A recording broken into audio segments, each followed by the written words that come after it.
Steve? Carlos, I know it's Juan Soto, but given how hot Pete has been, were you a little surprised that they walked him there? Honestly, I wasn't. I think it gets to a point like pick your poison there. You either go after Juan Soto or you got another good one behind him. And they decided to pitch to Pete, and I'm glad he came through. But yeah, those are some of the decisions that as a manager you have to take. He took it, and I'm glad it worked out our way. But I wasn't surprised at all. Is that, in that moment though, I don't know if you're thinking this way, but is that one of the things where you sit back and you say, all right, this is what makes us potentially so dangerous that you have to make a decision like that? 100%.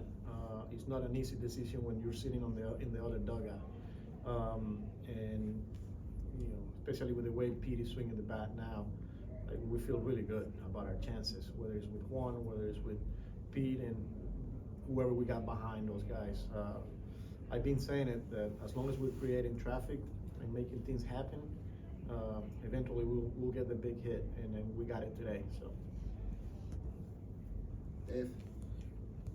It wasn't quite the same situation, but they also kind of pitched around Pete earlier, and that's when Nimmo hit a double too. So is that just kind of more the lineup that you're seeing put together like that? Yeah, and it's not easy to game plan, especially when you have not only good hitters, but is it righty, lefty, or switch hitter. It's hard, and we saw it today. Like you said, looked like they were pitching around Pete, and then Nimmo came through there. So deep lineup, really good hitters, and they're gonna come around. Peter? Carlos, what did you see from Clay Holmes today, the way he was diversifying his pitch mix? I thought it was really good. I thought it was better than the line score, to be honest with you. I think he ended up striking out 10 on a day where the conditions were really, really tough, especially for a guy that his pitches move so much and how windy it was. On that first inning, the walks, but he found a way, and man, he made it look easy, and I didn't think it was that easy. He used all of his pitches, the changeup effectively, the slider, sweeper, the four seam played up today, and he threw strikes after he kind of lost it a little bit in the first inning. But I got to give him credit, because for him to go back out in the sixth after what we saw in that first inning, conditions like this, I thought he did a hell of a job. Manny? Just wanted to kind of see where your take was on Brett Beatty. He seems to just be really struggling up there. What are you seeing from him? Yeah, I mean, he's going through it right now, and he's going to have to continue to fight through it. There's times where I feel like he's getting behind it. They're attacking him early in counts. They're getting ahead, and he's missing his pitches. And then it's tough to hit 0-1, 0-2 a lot, And I thought today he got to 2-0 and then swung out the sweeper. He got to 3-1. So there was a couple of at-bats today where he was on hitter's count. And I think if he starts doing that, not chasing or not missing pitches when they're attacking him, he's gonna be fine. So he's got to continue to grind through it, and he will. Andy? Vientos hitting a single the other way today. Some hard contact yesterday. You seeing some signs there?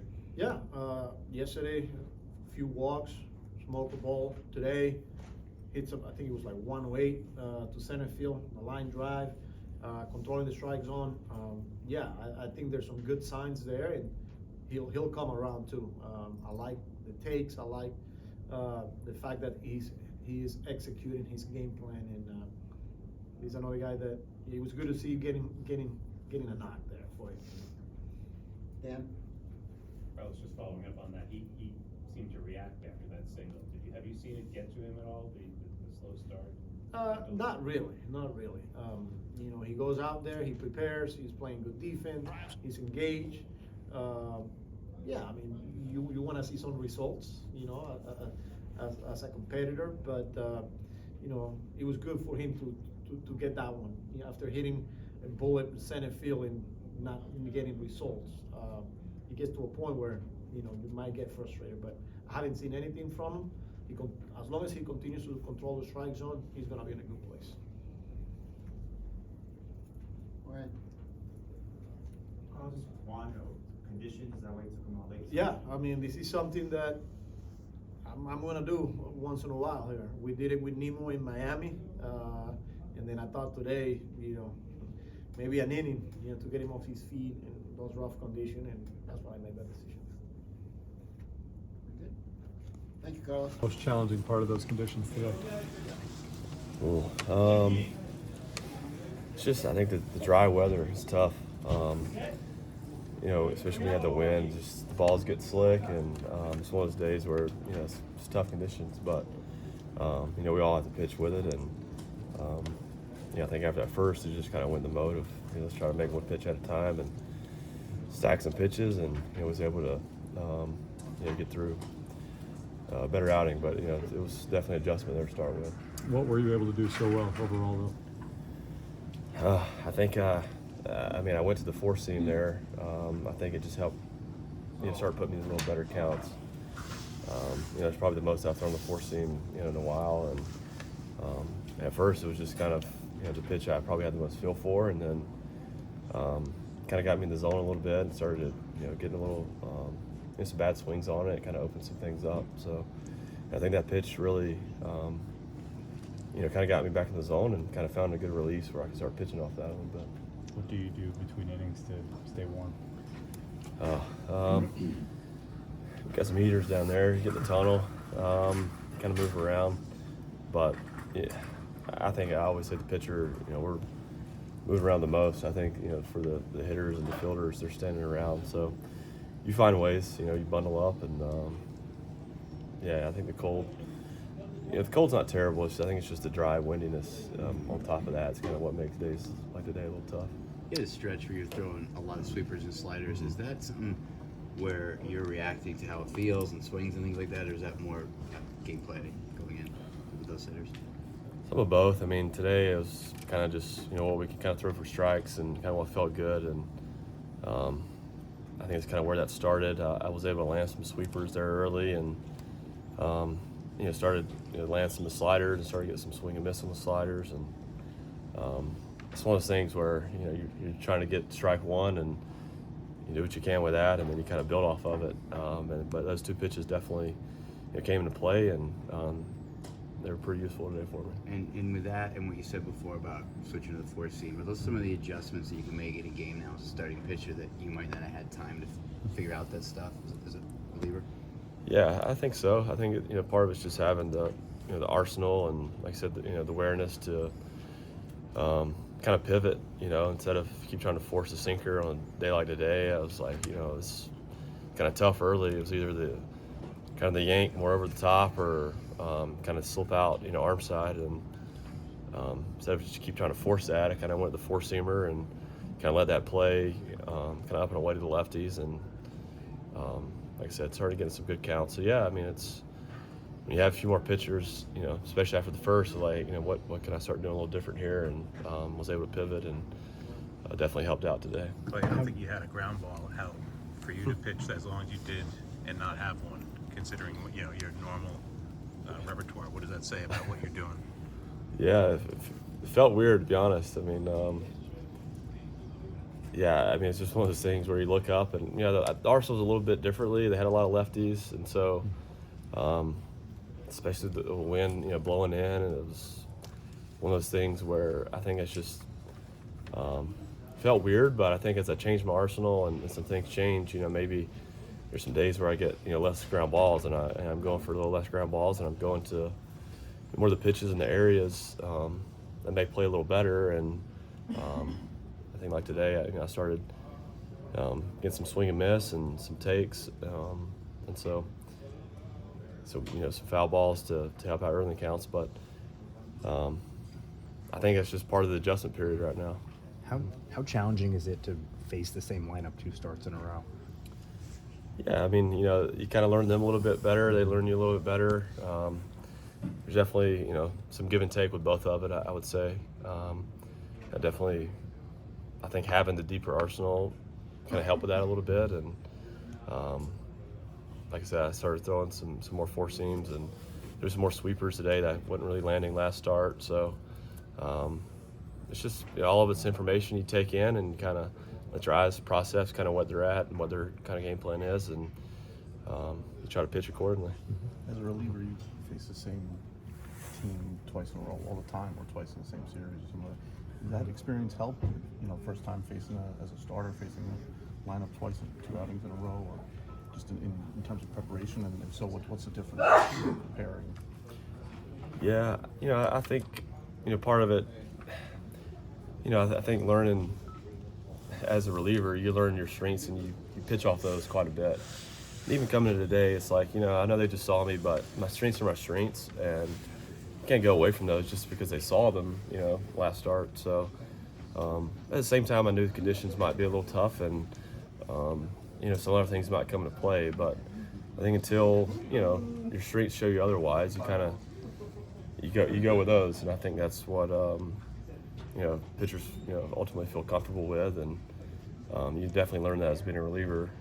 But there are times as a starter where you have to pivot, and, today was one of those days where, sinker wasn't quite there early and went at the 4 seam, and kind of got me back a little bit. Clay, what do you remember about your last win as a starter 7 years ago? Last win as a starter, was that against the Brewers? I didn't look it up. It was? Yeah, I think it was against the Brewers back when I think Stearns was with the Brewers. I remember that was a hot time for in Pittsburgh. I think we went to the All-Star break with a nice little winning streak, and felt good just to be able to get that win and that contribute to a team that was playing well at the time. And so it feels like a lot's happened between those. Do you think that's why David signed you? I don't know. I doubt it. I'm sure I probably remember it a little more than he does. Being my only one. It was the second game of the doubleheader. Yeah, it was a doubleheader that day. 6 shutout innings. Yeah. Clay, last year you obviously got a front row seat to what Soto and Judge did together. Now we're seeing what Soto and Peter doing. Just how difficult is that to navigate? As a pitcher, having choosing to intentionally walk Soto there to face Pete. Yeah, it's when you got a guy like Pete and Soto there's some tough choices for managers. Saw it last year, and you get guys on base in front of those, man, it's tough. It's really kind of pick your poison. And so Pete's been swinging it really well, but obviously Juan's Juan, and he sets the tables, and he's able to do a lot of things, and I think we'll take both those guys out right now, runners on. So it's been nice, watching them, seeing them do their thing, and going in, it's like just keep that offense, give them a chance there, and after that first inning, it's like, hey, let's keep this at 2, and I know we're going to score some runs. So there's a lot of confidence in this lineup right now. Juan, you were part of this last year with you and Judge, where the teams had to kind of pick their poison. Just what does that do when there's really no right answer for an opposing pitcher, it seems? I feel like it's really good. That's why you want to cover it like that. First of all, to have a chance, if I can do more damage and stuff. But whenever they don't want to pitch me, I know I have a guy behind me that they can make it even worse for them. So I'm really happy for that. Playing alongside Pete now for about 2 weeks, just what has impressed you the most about the at-bats that he's been taking? I think he's been taking really good at-bats. He's been taking his walks and everything. He's not trying to be the hero. He's really settled down.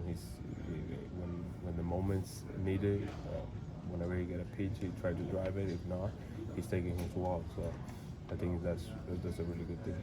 Juan, how do you think the top 4 guys did today with Lindor, yourself, and Pete, and even Nimmo coming up big when they pitched around Pete at one point in the game?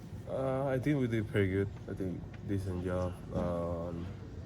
Lindor started off that way, and how we handled the whole game and tried to play the game in the right way. I think we did a really good job in setting the table for the guys on the bottom of the lineup, and that's what we did today, and we won the game. How do you feel right now, like relative to your absolute best? Like, where are you at? I feel pretty good. I feel like I'm in a good spot. Definitely still working with the cold weather and everything, but I feel I'm in a good spot. How tough is it out there? How tough is it out there today, Juan? It was hard. Just dealing with the shadows and dealing with the cold weather and everything.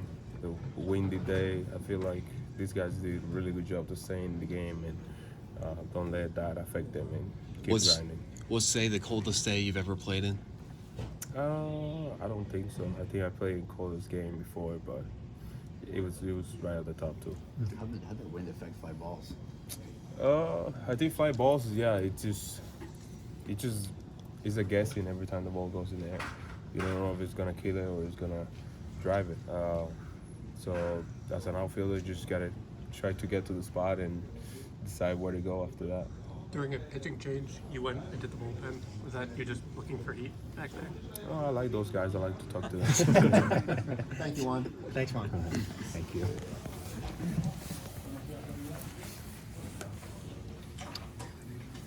Pete, have you ever been intentionally walked like that in that situation? Oh, someone ahead of you intentionally walked like that in that situation? Yeah, I mean it's happened. It's happened a couple times in my career, I think. But again, the biggest thing in that spot is just to stay within an approach and really just capitalize when the ball shows up there. And I'm just happy that I stuck with my plan and I was able to execute for the team right there. What goes through your mind when they intentionally walk him? I'm like, hell yeah! All right, let's go. Time to execute a game plan. I guess does that fire you up that they want to pitch to you? Honestly, for me, the biggest thing is just executing a game plan and getting a hit with bases loaded, less than 2 outs is obviously really, really exciting. And for me, I was just really stoked to have that chance come through for the team right there. What's it like having Juan hit in front of you? I mean, how does that complement what you see, your approach?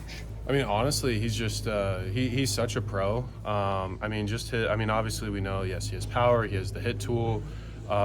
He's got, like, he can hit for average. I mean, yeah, super dynamic player offensively. But the thing that really that I really benefit from is just seeing, because he sees a ton of pitches and just kind of seeing what they're doing to him. Obviously, it really helps because they're trying to stay away from the middle of the zone with him, and I can kind of take some mental notes with that. Pete, earlier when you took a walk in front of Brandon, and then Brandon came through with the double. Mhm. Driving. Is that kind of how this lineup is designed, to have you guys protecting each other like that? Well, I mean, Nims just put a really good swing on that. I think it was a first pitch breaking ball, and again, those super long at bats that we get into, and then I feel like that Nims got to see pretty much everything that he had. So, I mean, the biggest thing that we do as an offense is we scrap at bats, we grind out counts, and we're all really, really tough outs. And when we're doing that, we're going to put up a lot of runs. So that's exactly what we want to do collectively as a team. What feels better, they walk Soto and you come through there, or you hit a pop up and wind up with a couple RBIs early in the game? Oh, that was sick. Yeah, I mean, that's both are great outcomes because yeah, I mean, we needed those runs at both those points in the game. So I mean, both are sick. Yeah. How were the conditions out there to keep that tough? I mean, this was a huge win for us today. I mean, winning the series, but we didn't have any excuses. Like, yeah, it's cold, it's windy. So what? We got to go out there. We got to put our uniform on, and we got to go win a ball game. And whether it be the offense or the pitching staff, or just defensively, everyone was locked in pitch to pitch. And this could have been a really easy game to kind of just go through the motions, make excuses, but we didn't do that. And that was I think that was a huge statement game for us. What do you think has been the key to this start for you overall? Honestly, just getting pitches over the plate and capitalizing when they do, and fouling off tough pitches when they're on the corners late in the count, and when they vacate the zone, just don't swing. And how much confidence just starting the season this way can that kind of give you moving forward? No, I definitely feel confident, but every day is a new battle and new challenge, and every single day I just want to feel consistent in my mechanics and making good decisions pitch to pitch and at bat to at bat. Thank you. Yeah, thank you guys. Thanks, Pete.